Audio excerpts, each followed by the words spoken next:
My name is Fook Sam. You can call me Sam.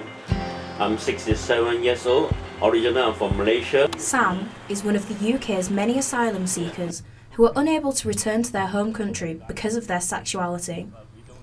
After appealing in court last year, Sam was told by the judge that his claims of being gay were fabricated, and as he could not prove his sexuality by having a partner, he would be sent back to his home country of Malaysia. Sam lived in Malaysia's capital, Kuala Lumpur, where he was a successful businessman. In Malaysia, I have a business. I'm doing an iron factory. I'm having a good life when I was in Malaysia. I have 2 cars, one for my ex-wife.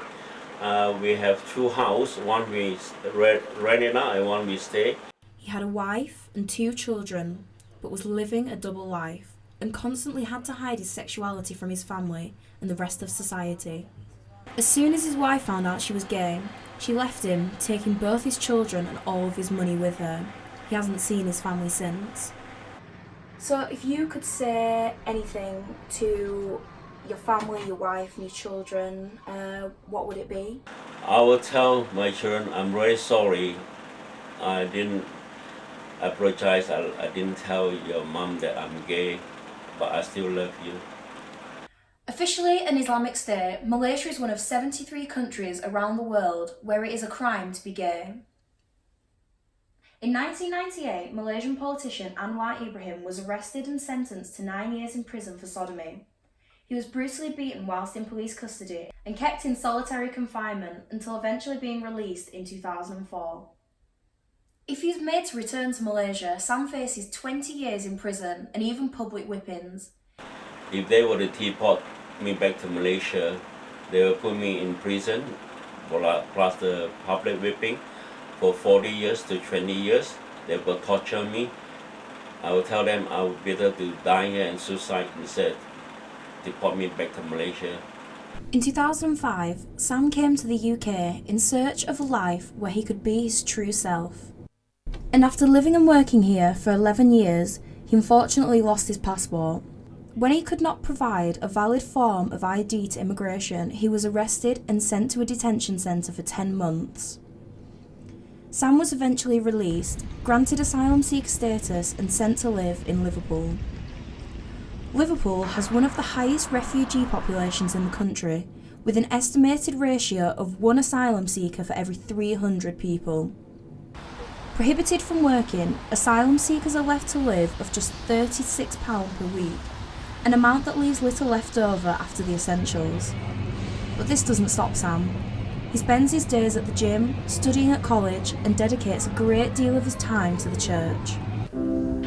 St Bride's Church in Liverpool are home to Open Table, the city's first LGBTQIA-friendly congregation.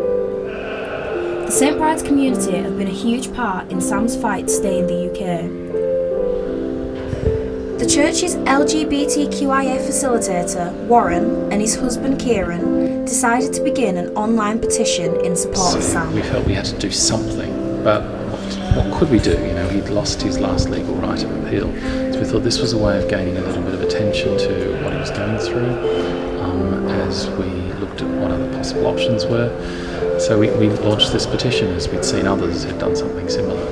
The petition now has nearly 4,000 signatures and has attracted attention from people all over the country. Then a radio station got in touch with us saying, this sounds really interesting, would Sam come on the radio? So Sam did with our vicar, Miranda, and a really good interview on the radio. And then we got contact from The Echo. They wanted to do a story on it. And from that story it suddenly exploded and snowballed into the Daily Mail and the Mirror, and the Guardian did a fantastic thing, and the Times, and so many newspapers, I can't remember them all, but we shared them onto the petition saying where it had all gone, and it even went international. There were some international stories, including the Malay Mail. But this puts Sam at a huge risk because it means that people in Malaysia now know that he's gay, and if he returns there, he could face becoming a social pariah. The more that I look into Sam's story, I'm starting to see more and more flaws in the asylum process in Britain. So he's been told by the Home Office that it's safe for him to return to Malaysia, and it's clear that that just simply isn't the case. So not only would he face persecution and discrimination from people in his community every day on the street, but he'd also face persecution from the government, from the police brutality. And then I also found this. And this is a 17-page document about camps in Malaysia that are aimed at curing people, LGBT people, using conversion therapy. And some of the cures highlighted include spraying people with pepper, showering them with vinegar and salt. And then they also have this thing called dating season, where people are partnered with others from the opposite sex and then forced to marry them as a way of graduating from the camp. And this document, it's out there on the internet for people to see, but the Home Office seem to have ignored that, when it's clear that if Sam returns to Malaysia, then the chances are he will be sent to a place like this. I tried to get in touch with the Home Office with little success, though I assumed they would be unlikely to comment on individual cases. It seems as if asylum seekers are just numbers and case studies instead of people in their eyes. Still, I wanted to know more about the lives of other refugees and asylum seekers who are facing similar problems to Sam. According to the Mental Health Foundation, refugees and those seeking asylum are 61% more likely to experience mental health issues such as depression, PTSD, and anxiety. First Wednesday is a Christian group for LGBTQIA refugees in Manchester. The group is run from St Ninian's Church in Chorlton. I met up with Philip Jones, who has seen many people in the same position as Sam over the years and has seen the devastating effects that the asylum process can have on these people. Because there is no watertight way of proving your sexuality. So, also because sexuality is an intensely personal thing, and if you've come from a country where you have spent your life hiding your sexuality and very probably denying it for a long part of your early life and hoping it would go away and hoping it would change, it's very difficult to suddenly start talking to a Home Office official about something so personal. The longer the process takes, the more it destroys people's self-confidence and damages their mental health. And the more it happens, the more refusals you get, the more blockages there are in the system around your case. The longer you have to wait, the more you lose your own self-confidence. The more you start to believe that you might just be as worthless and pointless as the system seems to be telling you you are. Like me, Philip also believes that the Home Office is failing in its duty to provide these people with safety. They need to invest more in the process so that they have the capacity and competency to follow their own guidelines. If they followed their own guidelines at the interview stage, and if they were generally more courteous and compassionate to people instead of treating them like a number, because every appellant is known by their Home Office reference number, then the system would improve considerably.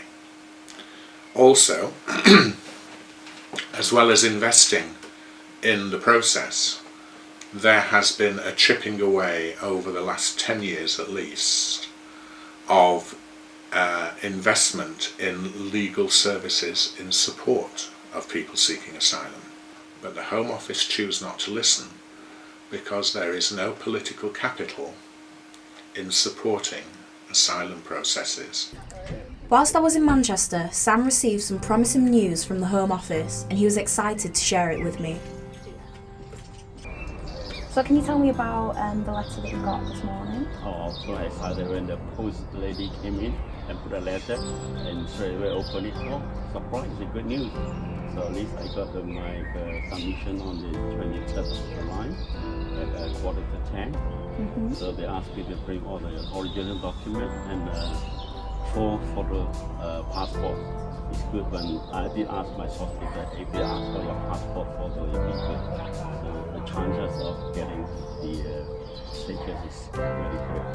So after that, there's a high chance of you getting, is it refugee status? Yes, refugee status, a paper, at least maybe, it depends, maybe 5 years or 3 years, it all depends on the market.